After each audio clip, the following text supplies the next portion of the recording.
Thank you so much, Mr. Chairman. It is very good that we can finally hold the inaugural meeting of this subcommittee under your leadership.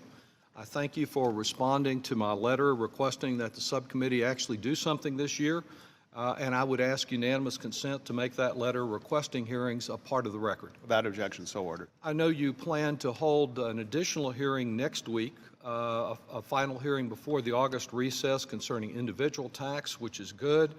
But there are a number of additional topics that are included in that letter that deserve this subcommittee's thorough evaluation, and I hope we can do that as well.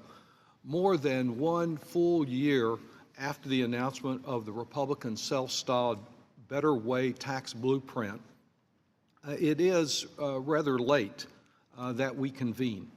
If the true goal is to enact genuine, comprehensive tax reform during the few legislative days that remain in the waning months of this year.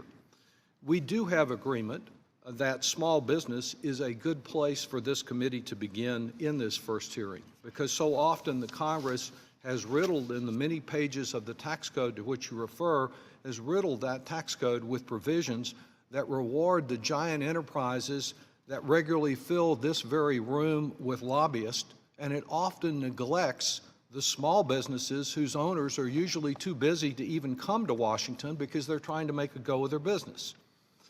These are the businesses that I represent.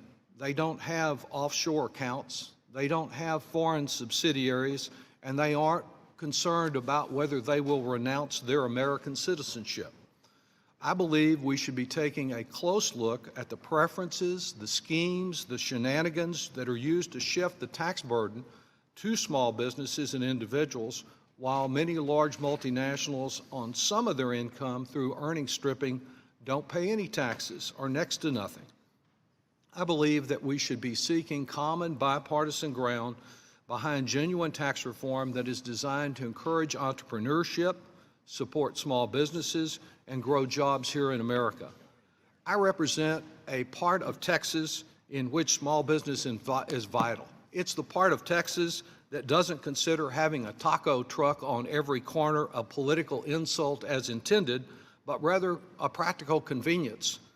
It's a place where we have many valued traditional small businesses, restaurants, tire shops, construction contractors, but also in both Austin and San Antonio, we have a growing number of incubators and accelerators, places like Capital Factory and Geekdom, with a wide range of high-tech startups that are creating our economic future right now. As we look at how to encourage the advancement of these very type of small businesses, I think it's important to abide by certain principles. The first of these is that we not finance a tax cut by borrowing from abroad, by asking the Chinese and the Saudis to finance our tax cut. We know that there are mythological statements that are made about how all these tax cuts will pay for themselves. They're just never borne out by history, and they're not even borne out by the Republican economists like Douglas Holtz-Eakin, who have testified before this committee. Second, I think it's important to not tilt the playing field even further to advantage some businesses over others. We should avoid picking winners and losers. More tax breaks for the large, profitable multinationals that already pay at times only single digits doesn't help small businesses.